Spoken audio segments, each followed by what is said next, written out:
आप सभी श्री गणेश भक्तों को नमस्कार। स्वागत है अनुकरणीय सनातन पर। भाद्रपद माह की शुक्ल पक्ष की चतुर्थी गणेश चतुर्थी के रूप में मनाई जाती है। इसी को भगवान गणेश चतुर्थी का व्रत किए जाने का विधान रहा है। मान्यता है कि इस तिथि का संबंध भगवान गणेश जी के जन्म से है तथा यह तिथि भगवान श्री गणेश को अत्यंत प्रिय है। ज्योतिष में भी भगवान गणेश जी को चतुर्थी का स्वामी माना गया है।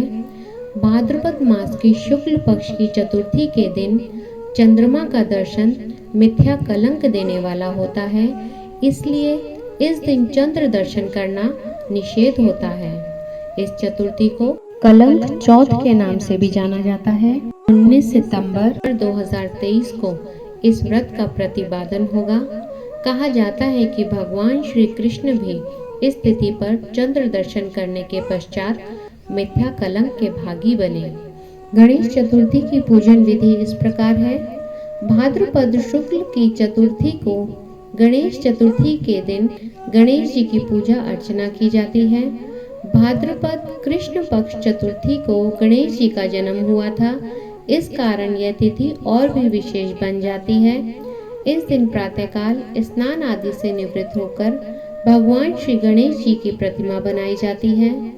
गणेश जी की इस मूर्ति पर सिंदूर चढ़ाकर षोडशोपचार से पूजन किया जाता है तथा लड्डुओं का भोग लगाया जाता है। संध्या समय पूजन करके चंद्रमा देखे बिना अर्घ्य देना चाहिए। चतुर्थी पूजन का महत्व इस प्रकार है।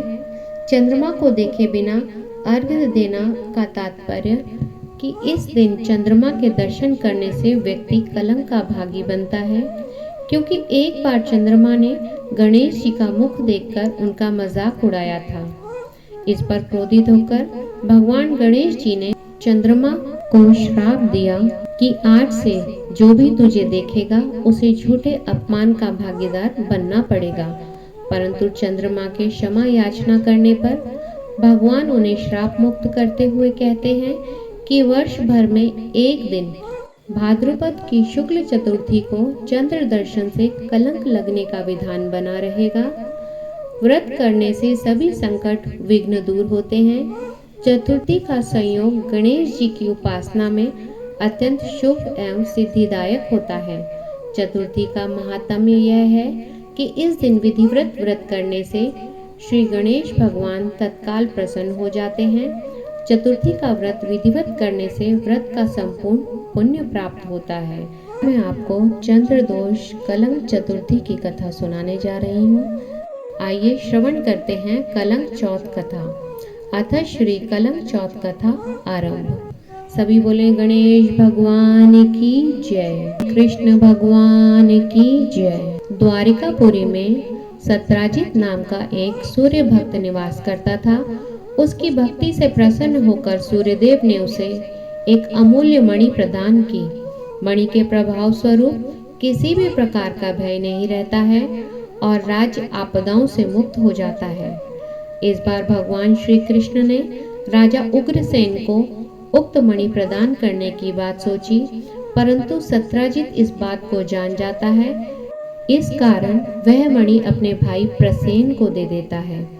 परंतु एक बार जब प्रसेन वन में शिकार के लिए जाता है तो वहां सिंह के द्वारा मृत्यु को प्राप्त होता है और सिंह के मुंह में मणि देकर जाम्बवंत शेर को मारकर वह मणि पा लेता है। प्रजा को जब जाम्बवंत के पास उस मणि होने की बात का पता चलता है तो वह इसके लिए श्री कृष्ण को प्रसेन को मारकर मणि लेने की बात करने लगते हैं। इस आरोप का पता जब श्री कृष्ण को लगता है तो वह बहुत दुखी होते हैं और प्रसेन को ढूंढने के लिए निकल पड़ते हैं। घने वन में उन्हें प्रसेन के मृत शरीर के पास सिंह एवं जाम्बवंत के पैरों के निशान दिखाई पड़ते हैं। वह जाम्बवंत के पास पहुंचकर उससे मणि उसके पास होने का कारण पूछते हैं। तब जाम्बवंत उन्हें सारे घटनाक्रम की जानकारी देता है। जाम्बवंत अपनी पुत्री जाम्बवंती का विवाह श्री कृष्ण से कर देता है और उन्हें मणि प्रदान करता है। प्रजा को जब सत्य का पता चलता है तो वह श्री कृष्ण से क्षमा याचना करती है। यद्यपि यह कलंक मिथ्या सिद्ध होता है, परंतु इस दिन चंद्र के दर्शन करने से भगवान श्री कृष्ण को भी मणि चोरी का कलंक लगा था और भगवान श्री कृष्ण जी को अपमान का भागी बनना पड़ा था। आप सभी का इस कथा को सुनने के लिए धन्यवाद। अगर आप आगे भी इसी प्रकार कथाएं सुनना चाहते हैं तो अनुकरणीय सनातन को सब्सक्राइब करें, बेल आइकन दबाकर आने वाली वीडियोस की नोटिफिकेशन तुरंत प्राप्त करें।